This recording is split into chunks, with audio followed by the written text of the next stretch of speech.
Now, figures by the National Bureau of Statistics (NBS) last week show that the February 2025 Nigeria's inflation rate declined to 23.18%, signaling a possible easing of cost pressures. This drop comes on the back of relative stability in the foreign exchange market and lower premium motor spirit PMS prices, which have historically been key drivers of inflation in the country. With inflation showing signs of moderation, what does this mean for the economy? Can we expect sustained stability, or are there risks that could reverse these gains? To help us analyze these trends, we are joined by Farouk Abdullahi, a financial analyst and chairman, Ultimate Spectrum, who will provide expert insights into Nigeria's inflation trajectory, the role of Forex stability, and what lies ahead. Welcome to the program, Mr. Abdullahi. Thank you. It's my pleasure. Nigeria's inflation rate declined in January and February this year based on the rebased figures. December 2024 closed with a high at 34.8%. Take us through the trend and the major factors behind the slowdown.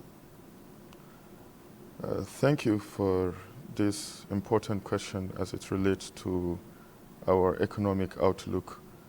You see, primarily the methodology that was introduced in terms of the recalibration of the consumer price index by the Nigerian Bureau of Statistics has, resulted to the sharp decline in our inflationary figures, which is actually a reflection of, a more realistic inflationary methodology, and if you look at from January to where we are today, we have been, experiencing a reduction in the inflationary figures, which it's obviously, influenced, by the market reality.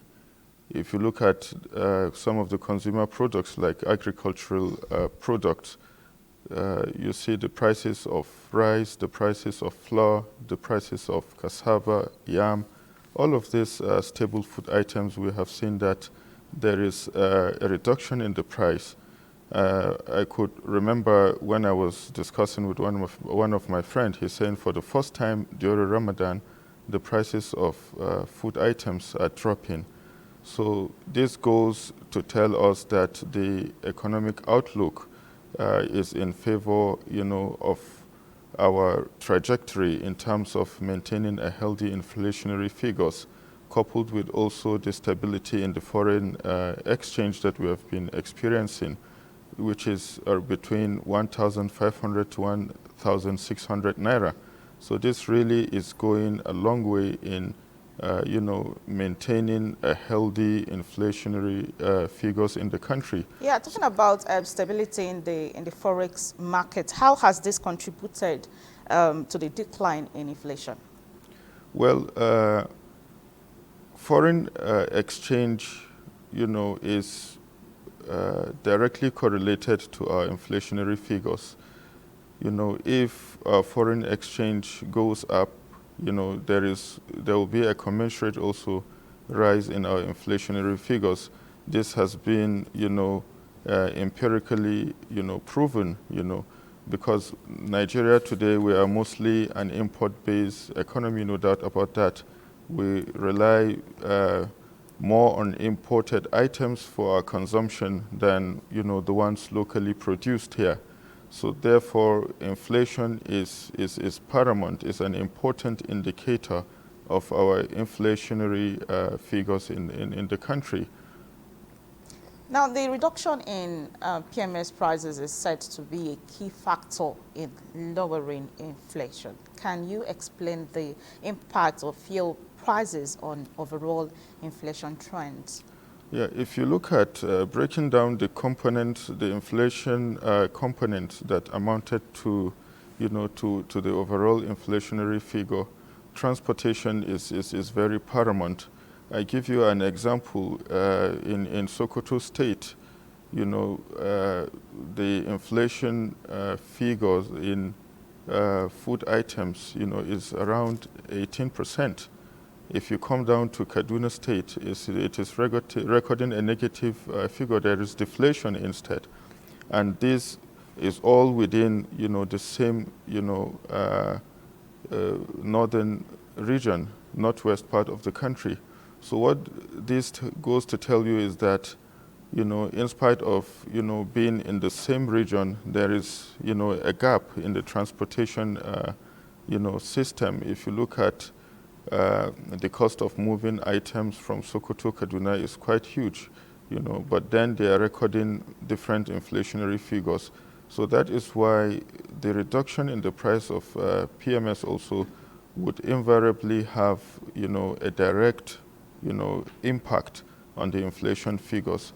The more we spend more in our transportation, the more, the overall cost of production and consumer goods would be affected. So therefore, it is very paramount we look at that. And if you look at after food items, transportation is second, in terms of the inflationary components that amounted, to summing up the overall inflationary figures in the country. All right. So with the back and forth on Naira for crude by Dangote, what do you see happening to prices of goods and services? Well, this is a very important, point or question you are making, or let me call it an observation, because the Naira for crude, transaction between NNPC and Dangote refinery, I feel it is in the best interest of the country. If you look at it just from the basic layman perspective, we don't get, to mop up any foreign exchange currency to be able to, for the refinery to be able to acquire any, product, and that would ultimately be transferred to the, to the consumer. So I feel it is a matter of, price and price structural, reformation that both parties need to come and sit down and agree on a term that would be in the best interest of the country. Because no doubt Dangote refinery, I feel and I believe, is a blessing to the country. We don't get to keep importing products that we're able to, produce or refine locally. It doesn't make much sense. And we have seen other, refineries that are being rehabilitated by the NNPC. And it's also, in the media space that there are other upcoming modular refineries. This would amount and would sum up to improving local production or refining of oil products, which I believe will be in the long-term interest, of the country. Perhaps it has also its own, implication. The Naira-to-Naira transaction with refineries would mean that, NNPC or the government is not going to have or generate proceeds in foreign currencies. But if we make the comparison and, we prioritize having, ease in the price of the refined products, I think we'll get to make a better decision and we'll have a better outlook as to the best option. The government and the refinery have to sit down together and work out. But all right. So with inflation still above 20%, is the decline we've been witnessing recently enough to provide relief for households and businesses? Well, not necessarily.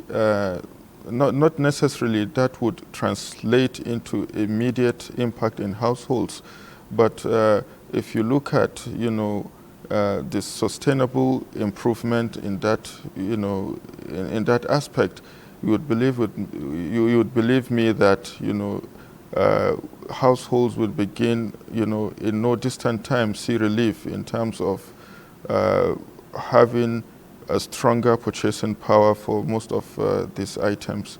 So I think, and believe me, we have begun to see that, bag of rice a few months back or last year, sometime around last year, how much did it cost? At some point, I think it cost over 100,000 naira. What is the price now? If you look at maize, if you look at the cassava, the yams we do buy, how much are they costing now? So I believe households are beginning to slightly see an ease on that aspect. And transportation is another important aspect also. With the price of PMS that we are seeing improvement, in the pricing, of such products, this translates into cheaper transportation, for end users and households. And you look at also another important intervention by the federal government in the area of transportation, which is, the move for the adoption of compressed natural gas. This also are, part of the strategic moves by the government, to cushion the effect of high cost of transportation, which would transcend to households and well-meaning Nigerians. So I think it's about having a structural reform that would impact, on livelihoods and households. Yeah. So looking ahead, sir, what steps should policymakers take to ensure continued stability in inflation and the Forex market? Briefly, please. Well, we know the key drivers, of inflation and foreign exchange stability is obvious, and it is what, have been clamored, all over right from time. For instance, if we look at our foreign exchange, stability aspect, no foreign exchange in any economy can get stabilized without, without being able to produce commodities for local consumption. If we rely on importation, that would impede ultimately on our, foreign exchange stability. And another thing also is our foreign reserve, our external reserve. We have seen improvement in that aspect. We are tending towards 40 billion. It's going way around 38, 39, billion dollars. This is really a good one. This means that the economy is having enough foreign exchange, to weather the importation of items, So, and also intervention also by the monetary authorities is also important. That questions also, foreign exchange stability. All right, so based on current trends, what is your inflation outlook for the next quarter? Well, I'm always of the optimistic, part category. I believe it will get better. I believe the inflationary figures and also the exchange rate figures would continue to improve, because the enabling business environment is there. We have been witnessing, improvement in security, across, agricultural farmlands and whatnot. And this would also, incentivize the agricultural output locally. So that would really mean that, the inflationary figures, the inflation figures in the country would get to improve. Right. And thank God, we are also thankful for the rebasing that was long overdue. This gave a more realistic reflection on our inflation derivation methodology. All right, Mr. Farouk Abdullahi, thank you very much for your time. We appreciate Thank you. your It's always insight. my pleasure. All right, moving on.